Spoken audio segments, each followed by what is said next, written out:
say Tuesday.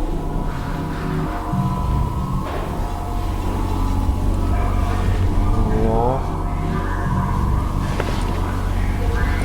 It is incredibly cold. Hopefully by the time you're watching this, I actually have a decent heating system down here. That'd be nice. Die of hypothermia.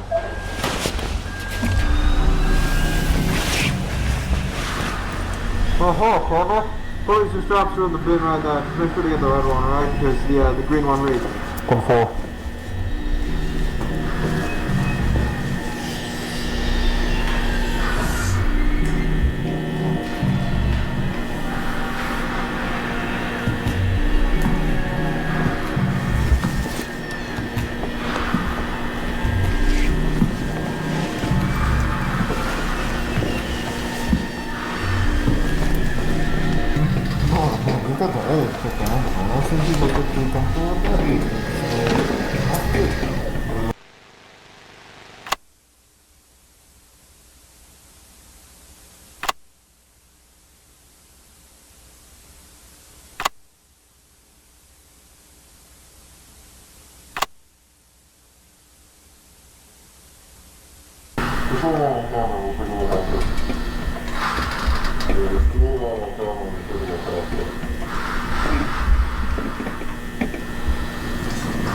There's no insulation on top, and I'm seeing a bunch on the floor above.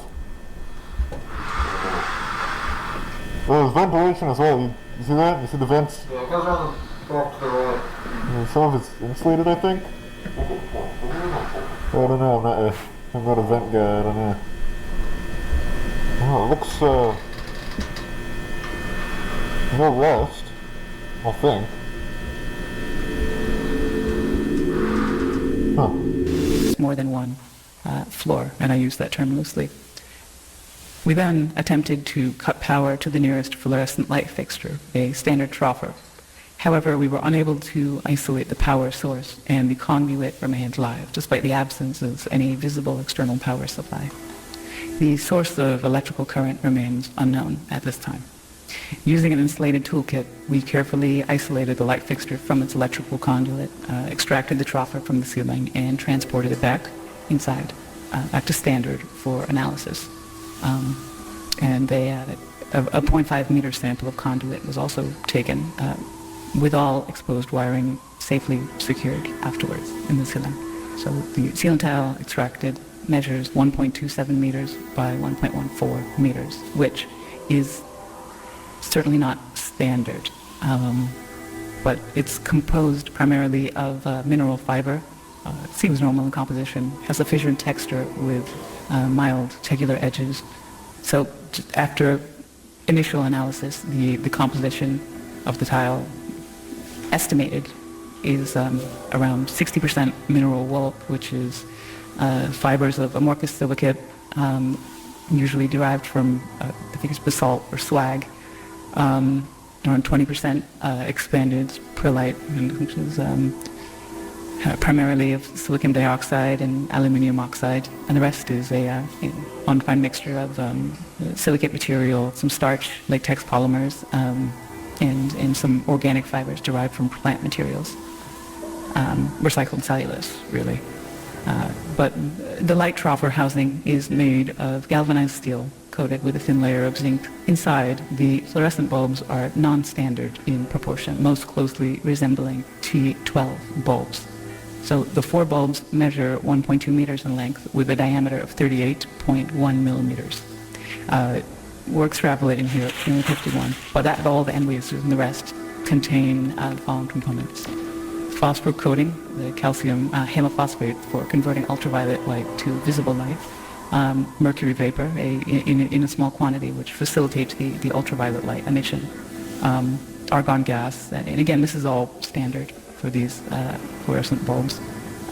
That's an inert gas that assists with regulating the current and really starting the bulbs, and they are connected via a G13 base, which is a standard 2-pin base with 13 millimeter spacing for electrical connection. So the wiring connected to the fixture is PVC insulated copper which appears standard again. The prismatic diffuser over the bulbs is made of polymethyl methacrylate, which is again commonly used for its light diffusion properties. I mean, it's what we have in the building here, very standard. But we also inspected the ballast, which is of the electromagnetic type. There's some variation in how they're being manufactured now. This one contains a laminated steel core and copper windings designed to operate at 60 hertz. So the ballast emits a prominent 120 hertz hum. This seems to be the case for the majority, if not all, of the lights in the complex that we've assessed thus far, mostly just through simple curing. But this is due to magnetostriction and core vibration. But the noise may be exacerbated by loose lamination plates or degradation of the insulating potting material over time. So it's definitely an indication that this has been running for a little bit. I mean, despite its age, the ballast is functional. Its large proportions suggest it was built for a non-standard space, not something you find in the majority of offices or most commercial spaces, though that's not something I'm too familiar with, truthfully. Now, we did find, so material compositions all seem expected, or we didn't know what to expect here. They seem, everything we've looked at so far, again, this is rudimentary early testing, but everything seems pretty congruent with what you might expect from one of the troffer lights you could pull out of the ceiling in this building right here. So nothing too strange, but that maybe makes things even stranger. Because we look at these lights, and let me see.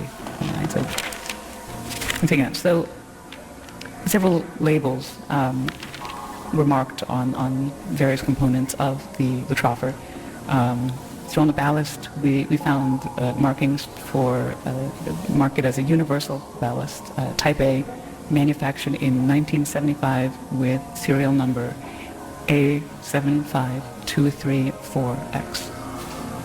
The troffer itself is stamped 3X432, and that was manufactured in 1973 in Reading, Pennsylvania, and it is UL listed. And the bulbs were manufactured by Sylvania, and they're marked F40SW, that's soft white, with no visible date information. It's left blank, but it is noted as made in the USA.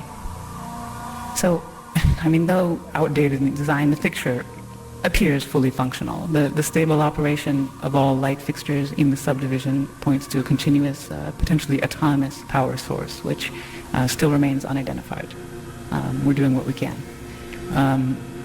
The materials used are durable with minimal visible wear, suggesting they were built for long-term, possibly indefinite use. So this concludes the initial findings. Further investigation